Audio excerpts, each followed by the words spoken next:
Bom dia, pessoal, tudo bem? Eu sou o professor Dudu, professor de literatura, e hoje eu quero ter uma conversa com vocês, conversa que irá ajudar vocês na prova do vestibular, que é sobre o que é literatura. Mais do que o que é literatura, para o que serve literatura, qual a função da literatura. Beleza? Para a gente começar a nossa conversa, eu separei aqui um textinho que eu quero que vocês deem uma olhada. Vem comigo na tela. O que é literatura? A literatura é um fenômeno estético, é uma arte, a arte da palavra. Não visa informar, pregar, documentar. Acidentalmente, secundariamente, ela pode fazer isso. Pode contar história, filosofia, ciência, religião. O literário ou estético inclui precisamente o social, o histórico, o religioso, etc. Porém, transformando esse material em estético. Pessoal, então, a Frane Coutinho, em seu livro Notas de Teoria Literária, ele traz para você a ideia de que literatura é um fenômeno estético. Então, literatura nada mais é que a visão de mundo de um artista, a visão de mundo de um escritor, a visão de mundo de um poeta, e nada mais que isso, é um fenômeno estético. Mas ele traz aqui um trechinho interessante. Observe isso aqui. Acidentalmente, secundariamente, ela pode fazer isso, pode conter história, filosofia, ciência, religião.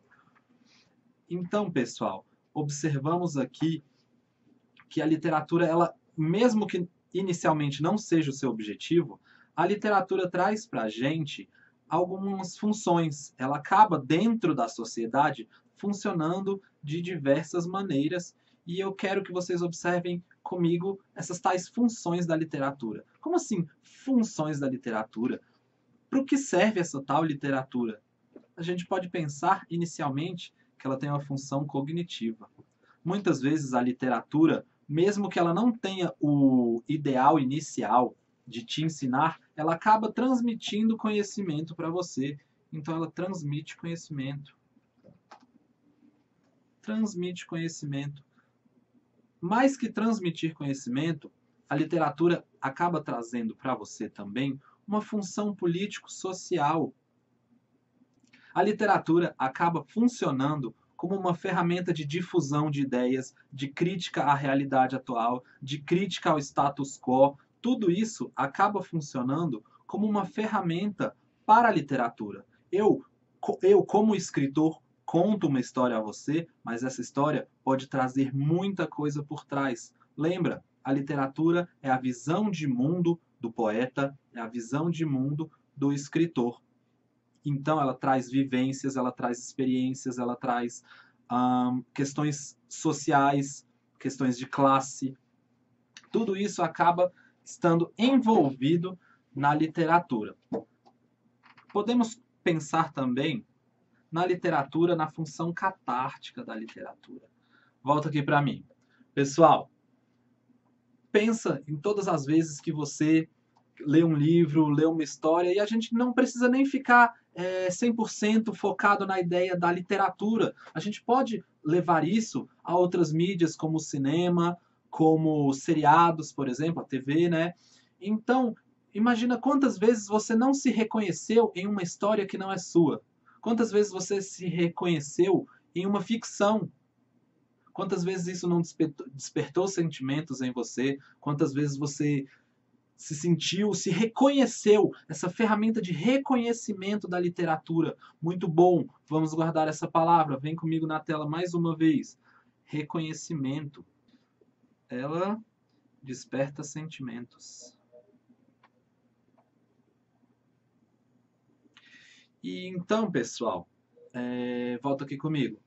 Então, observamos que, mesmo que não seja a intenção da obra literária, a intenção do romance, a intenção da poesia, do poema, há muita coisa por trás, há muita coisa nas entrelinhas das obras literárias. Elas acabam trazendo para a gente crítica, elas acabam nos ensinando muitas vezes sobre história, muitas vezes sobre geografia, muitas vezes sobre a própria poesia, sobre filosofia, religião. Tudo isso acaba englobado dentro da obra literária. E, como não podia deixar de ser, vem comigo na tela mais uma vez, a função estética. Muitas vezes a literatura, a obra literária, a poesia, ela está aí apenas para que tenhamos essa apreciação do belo, observarmos a beleza, mesmo que muitas vezes nós não compreendamos o que a obra literária traz para a gente, nós observamos, vamos pensar no caso da poesia, nós observamos a questão da beleza, da sonoridade, da harmonia, da escolha de palavras. Beleza? Vem aqui comigo, olha para mim. Então, pessoal, a literatura acaba possuindo diversas funções dentro da sociedade. A literatura acaba possuindo diversas e diferentes funções. Ela nos ensina, ela desperta sentimentos, ela serve como ferramenta de crítica, como ferramenta de luta por mudanças. Eu trouxe aqui, então, 2 trechinhos de 2 poemas, apenas para que a gente possa juntos observar essas tais funções na prática, como a gente consegue entender, como a gente consegue visualizar essas tais funções na prática. Vamos dar uma olhadinha nesse trecho desse poema aqui comigo. Esse poema do Olavo Bilac é o início de um soneto chamado A um Poeta, né? Os 2 quartetos iniciais do soneto chamado A um Poeta, do poeta Olavo Bilac. Longe do estéril turbilhão da rua, Beneditino escreve. No aconchego do claustro, na paciência e no sossego, trabalha e teima e lima e sofre e sua.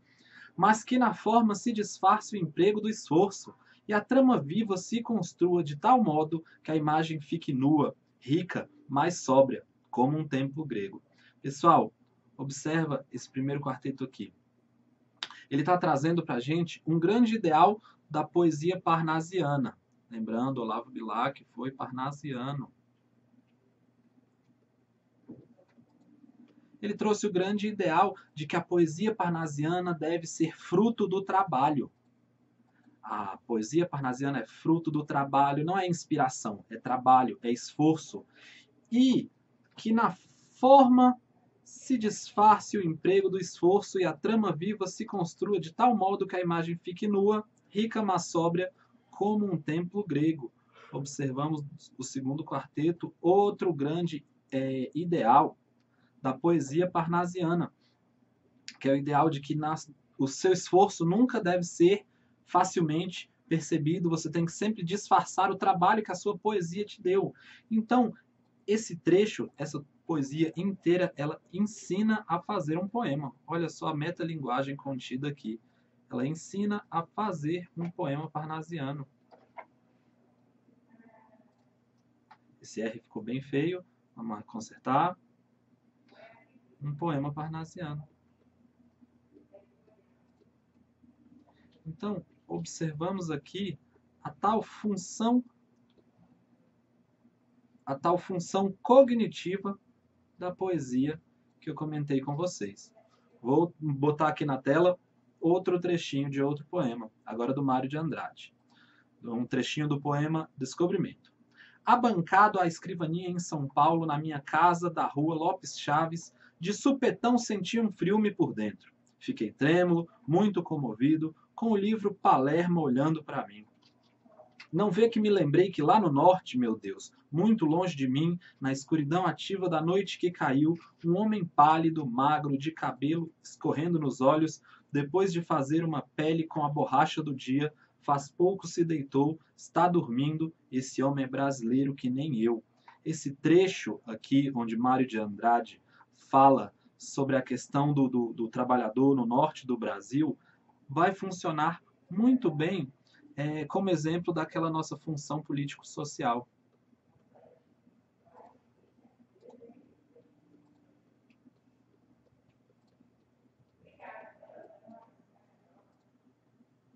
Ao comparar na primeira estrofe a sua realidade, a realidade dele como poeta, a realidade dele em São Paulo, com a realidade do trabalhador no norte do Brasil, chegando à conclusão de que os dois, como brasileiros, possuem realidades completamente diferentes.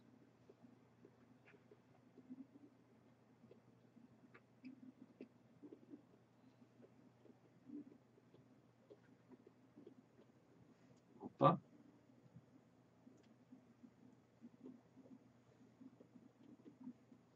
Realidades completamente diferentes. Volta comigo aqui, olha para mim. Pessoal, Então, nesse primeiro momento, nessa aula que abre o conteúdo de literatura, eu queria apenas lembrar com vocês as possíveis funções da literatura e o que é essa literatura. Literatura é simplesmente a visão de mundo do artista, como ele enxerga o mundo, como ele retrata a realidade a qual ele está inserido, e muitas vezes pode acontecer dele não retratar essa realidade diretamente, pode, mas muitas vezes acaba subentendido a realidade, o passado, os sentimentos, a percepção de mundo desse artista e, querendo ou não, ele acaba relacionando isso a uma série de fatores que foram as tais funções que eu trouxe para vocês hoje. Tudo bem? Então, a gente fecha aqui nossa primeira aulinha e a gente volta qualquer hora dessas. Abraço!